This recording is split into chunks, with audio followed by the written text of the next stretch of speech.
বিএনপির ধানের শীষ নিয়ে অযথা টানাটানি কেন, প্রশ্ন মির্জা ফখরুলের। বিস্তারিত সংবাদ। বিএনপির নির্বাচনের প্রতীক ধানের শীষ নিয়ে অযথা কেন টানাটানি প্রশ্ন করেছেন বিএনপির মহাসচিব মির্জা ফখরুল ইসলাম আলমগীর। কারো নাম উল্লেখ না করে তিনি বলেন, ভাই, আমরা তো তোমাদের মার্কাতে বাধা দিইনি, তোমাদেরকে তোমাদের মার্কা দেবে নির্বাচন কমিশন।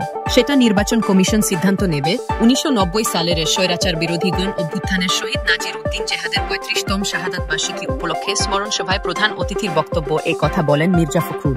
আজ শুক্রবার রাজধানীর রমনা ইঞ্জিনিয়ার্স ইনস্টিটিউশন মিলনায়তনে এ অনুষ্ঠান হয়। আয়োজন করে শহীদ জেহাদ স্মৃতি সংসদ। শাপলাকে নির্বাচনী প্রতীক চায় জাতীয় নাগরিক পার্টি এনসিপি, তবে নির্বাচন কমিশন দলটিকে এ প্রতীক দিতে অস্বীকৃতি জানিয়েছে। গতকাল বৃহস্পতিবার এনসিপির মুখ্য সমন্বয়ক নাসিরউদ্দিন পাটোয়ারি নির্বাচন কমিশনে গিয়ে এক বৈঠকের পর তাদের দাবি পুনর্ব্যক্ত করে বলেন, হয় শাপলা প্রতীক দিতে হবে, নয়তো ধান সোনালী আঁশ বাদ দিতে হবে। এই শর্ত নির্বাচন কমিশনকে দিয়েছে এনসিপি। নাসিরউদ্দিন পাটোয়ারি বলেন, শাপলা প্রতীক ছাড়া এনসিপি নিবন্ধন নেবে না। আজ মির্জা ফখরুল বলেন, কিছু কিছু ব্যক্তি বা দল তারা ধমক দিচ্ছে, হুমকি দিচ্ছে যে অমুক মার্কা না দিলে আমরা নির্বাচনে যাব না বা অমুকের মার্কা থাকতে পারবে না। আমরা একথা বলি নাই যে তোমাদেরকে মার্কা দেওয়া যাবে না। তাহলে অযথা বিএনপির ধানের শীষ নিয়ে টানাটানি কেন? ধানের শীষ অপ্রতিরোধ্য এবং এটিকে থামিয়ে রাখা যায় না উল্লেখ করে মির্জা ফখরুল ইসলাম আলমগীর বলেন, গ্রামেগঞ্জে যেখানে যাবেন সেখানে একটাই স্লোগান, শুধু ধান লাগাও, ধান লাগাও, এটাই হচ্ছে প্রধান সমস্যা।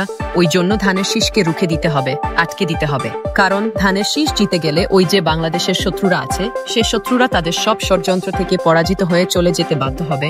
কয়েকদিন লাফালাফি করলে গণতন্ত্র হয় না, এমন মন্তব্য করেন মির্জা ফখরুল ইসলাম আলমগীর। তিনি বলেন, গণতন্ত্র গড়তে হলে অনেক পরিশ্রম দরকার, ত্যাগ দরকার, জনগণের কাছে যাওয়া দরকার।